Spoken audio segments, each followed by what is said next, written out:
hello guys. අද අපි කතා කරන්නේ GPU and CPU කොම්බෝ ගැන. 2026ට ගැලපෙන විදිහට මම අද කියනවා. ඉස්සල්ලාම අපි 1080p gaming CPU and GPU කොම්බෝ බලමු. Ryzen 5 5500, Ryzen 5 5600. ඇත්තටම මේ ප්‍රොසෙසර් දෙකේ තියෙන්නේ cores 6යි thread 12ක් වගේ. ඇත්තටම මේක gaming වලට and editing වලටත් හොඳයි.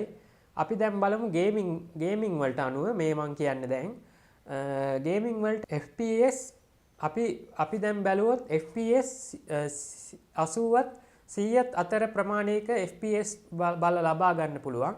ඒ වගේම අපි ගේමින් කරද්දී වැඩි කෝස් තෝරගන්න ඕනේ නැහැ. කෝස් 6ක් හොඳටම ඇති.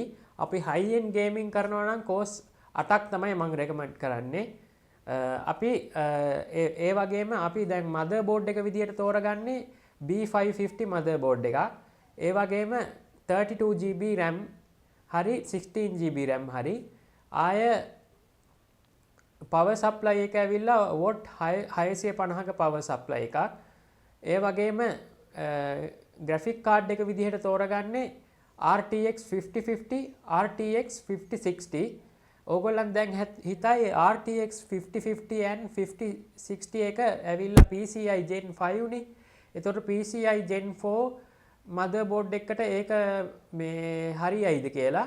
එහෙමනම් අවුලක් නැහැ. මේ වෙනකොට ගේමින් වලට නම් GPU slot එක Gen 4 තිබ්බත් 5.0 තිබ්බත් ඒ ලොකු වෙනසක් දකින්න ලැබෙන්නේ නැහැ.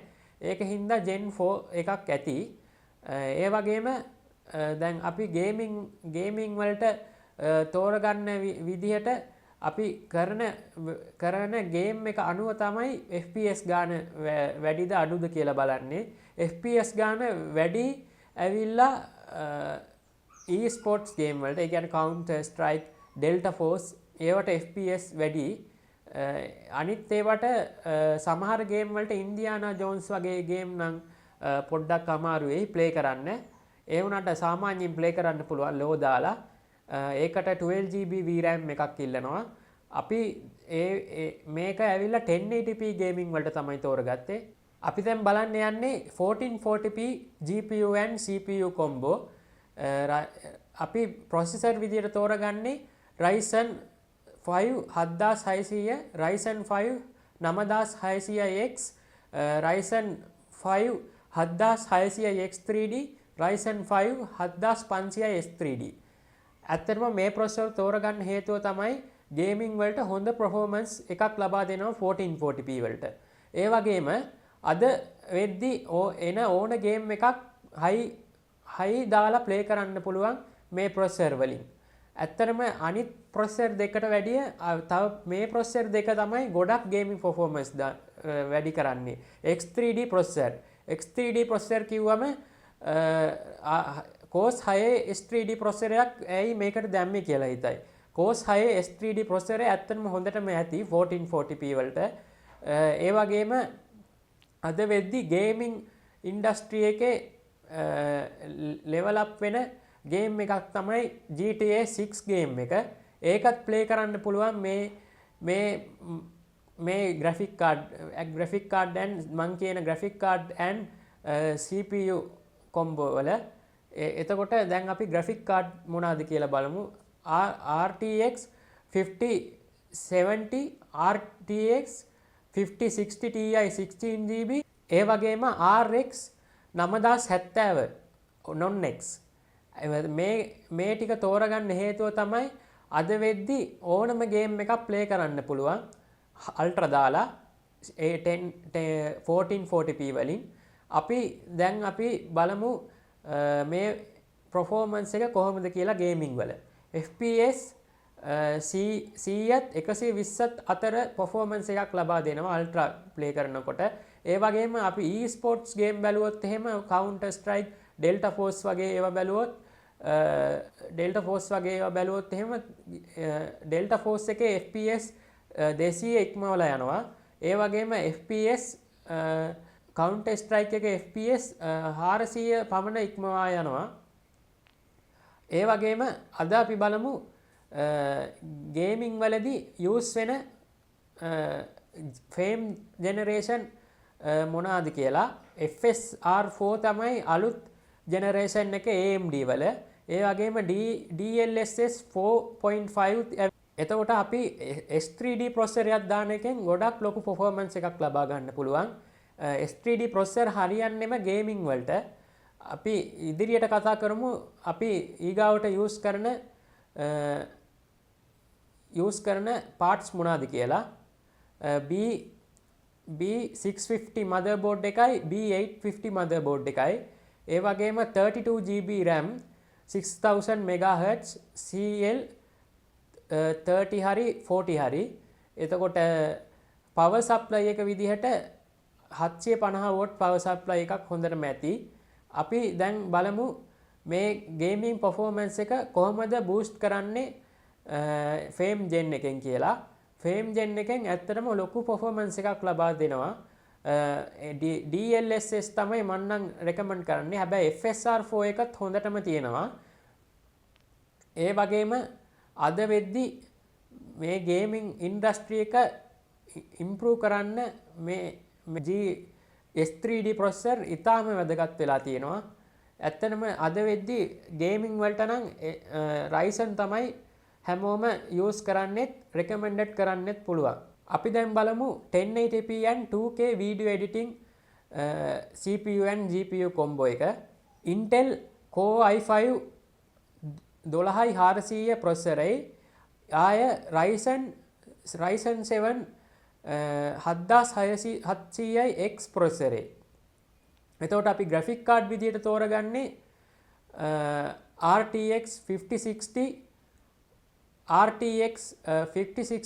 Ti 16GB. එතකොට ඕගොල්ලන් බලයි ඇයි අපි Intel තෝරගත්තේ කියලා වීඩියෝ එඩිටිං වලට. වීඩියෝ එඩිටිං වලට නම් Intel තමයි හොඳම. ඒ කියන්නේ මේ Ryzen වලට සාපේක්ෂව Intel වල හොඳ performance boost එකක් දෙනවා. ඒ වගේ settings තියෙනවා මේ Intel 12 gen වල ඉඳන්.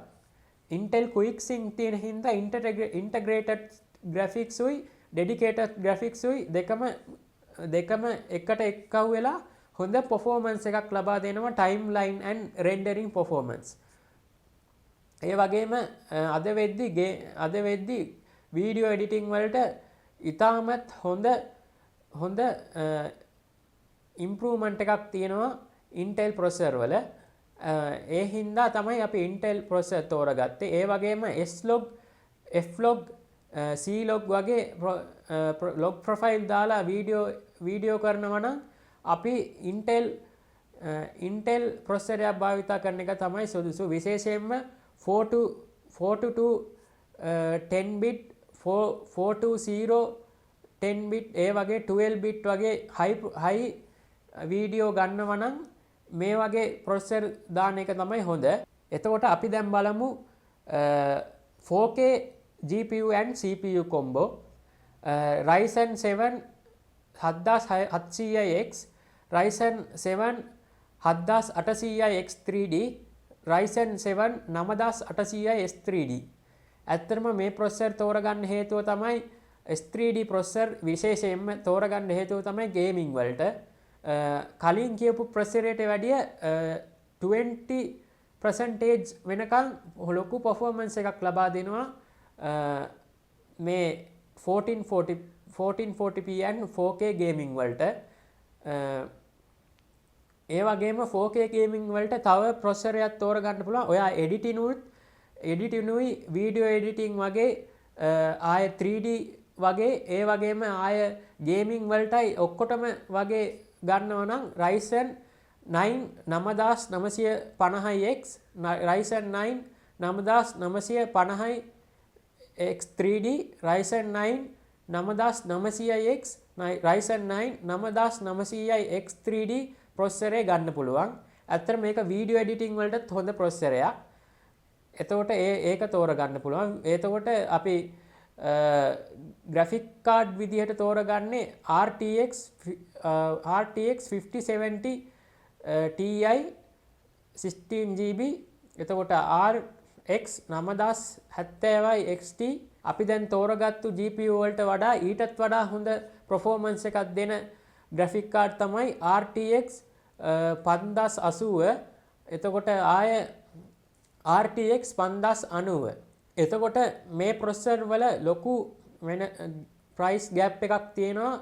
මේ 9950 X3D එකයි 9800 X3D එකයි. අපි gaming වලට තෝරගද්දි gaming විතරක් කරනවා නම් අපි තෝරගන්නේ 9800 X3D.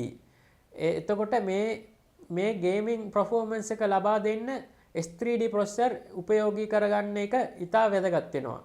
අපි දැන් බලමු S3D processor එක තියෙන විශේෂත්වය මොකක්ද කියලා. S3D processor එකේ විශේෂත්වය තමයි cache එක අපිට L3 cache එක තමයි වැඩිපුර හම්බෙන්නේ.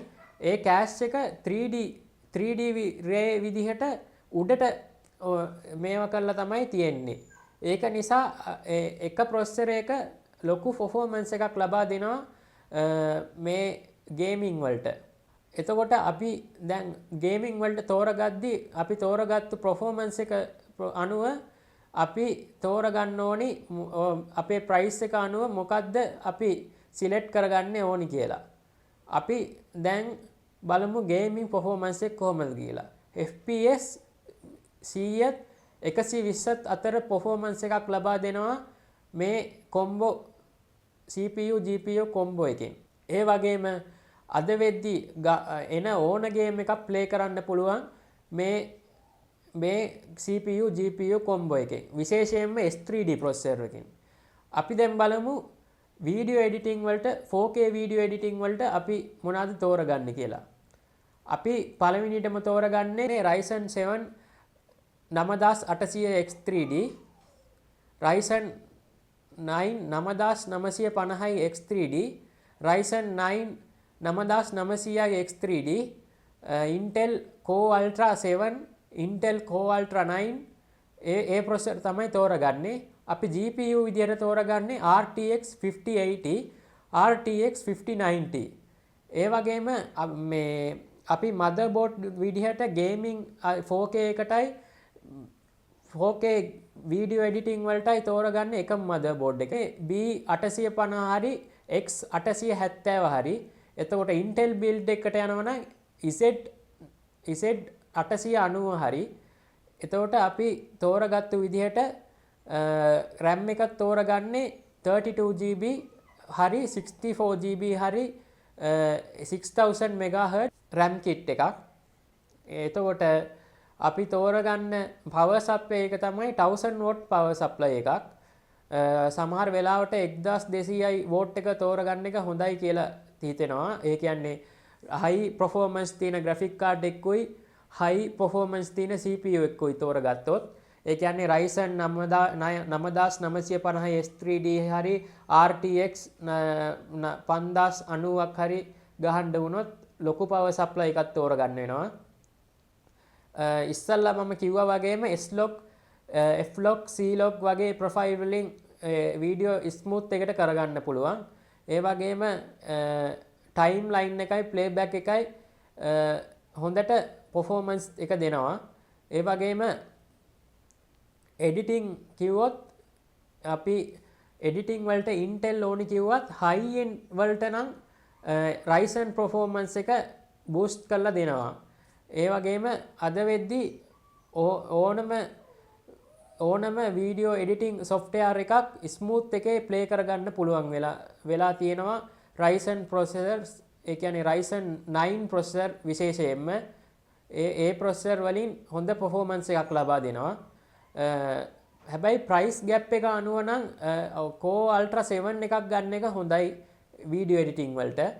ඒ Ryzen 9 processor ඇවිල්ලා ගොඩක් ගණන්නේ. ඇත්තටම normal X3D non-X එක නම් ගාන අඩුයි ටිකක්. හැබැයි ඔයා best performance video editing බලනවා නම් Ryzen 7 එකට යන එක තමයි හොඳ. ඒ වගේම මම කියන්න කැමති මමත් use කරන්නේ Ryzen processor එකකුයි AMD graphic card එකකුයි. ඇත්තටම කිසිම ප්‍රශ්නයක් නැතුව video editing කරන්න පුළුවන්. ඒ වගේම මම තෝරගෙන තියෙන graphic card එක තමයි RX 6800 XT. ඒ වගේම processor එක තමයි Ryzen 7,700 non-X ප්‍රොසෙසරේ ඇත්තටම හොඳ performance එකක් ලබා දෙනවා. ටයිම්ලයින් එක මම DaVinci Resolve තමයි use කරන්නේ වීඩියෝ එඩිටිංగ్ වලට. ඒ වගේම ඒ වගේ දේවල් කරන්න ගොඩක් උදව් කර දෙනවා Ryzen ප්‍රොසෙසරේ.